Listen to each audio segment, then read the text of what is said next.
Visa നിയമം കടുപ്പിച്ച് America. 5 കോടിയിലേറെ വിസകൾ പുനഃപരിശോധിക്കാൻ US state department നിർദ്ദേശം നൽകി. വിദേശ രാജ്യങ്ങളിൽ നിന്നുള്ള ട്രക്ക് ഡ്രൈവർമാർക്ക് വിസ നൽകുന്നത് അടിയന്തരമായി നിർത്തിവെക്കുകയും ചെയ്തു. വിസ നിയമം കടുപ്പിക്കുകയാണ് ട്രംപ് ഭരണകൂടം. വിദേശത്തു നിന്നുള്ളവർക്ക് അനുവദിച്ച 5 കോടിയിലധികം വിസകൾ പുനഃപരിശോധിക്കും. അയോഗ്യത കണ്ടെത്തിയാൽ ഉടൻ വിസ റദ്ദാക്കുമെന്ന് US സ്റ്റേറ്റ് ഡിപ്പാർട്ട്മെന്റ് മുന്നറിയിപ്പ് നൽകി. കാലാവധി കഴിഞ്ഞ് താമസിക്കുന്നതും നിയമലംഘനങ്ങളും ക്രിമിനൽ കുറ്റങ്ങളും പരിശോധിക്കും. 6000-ഓളം വിസകൾ ഇതിനോടകം റദ്ദാക്കിയെന്നാണ് റിപ്പോർട്ട്. വിദേശത്തു നിന്നുള്ള ട്രക്ക് ഡ്രൈവർമാർക്ക് വിസ നൽകുന്നത് അടിയന്തരമായി നിർത്തിവെച്ചു.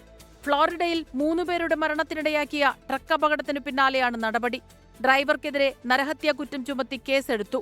മെക്സിക്കോ വഴി അനധികൃതമായി പ്രവേശിച്ച ഇന്ത്യൻ പൗരൻ ഹർജിന്ദർ സിംഗിനെതിരെയാണ് കേസ്. ട്രക്ക് ഡ്രൈവർമാർക്ക് വിസ നൽകുന്നത് നിർത്തിവെക്കാൻ അമേരിക്കൻ സ്റ്റേറ്റ് സെക്രട്ടറി മാർക്കോ റൂബിയോയുടെ ഓഫീസ് അറിയിച്ചു.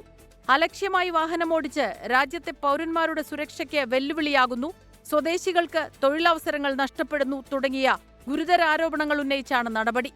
International desk 24. ലോകത്തെവിടെയായാലും ഏത് സമയത്തും 24 വാർത്തകളും ഓഗ്മെന്റഡ് റിയാലിറ്റി പാക്കേജുകളും എക്സ്പ്ലെയിനറുകളും വിശദമായി കാണാൻ ഞങ്ങളുടെ YouTube ചാനൽ നിങ്ങൾക്ക് സബ്സ്ക്രൈബ് ചെയ്യാം.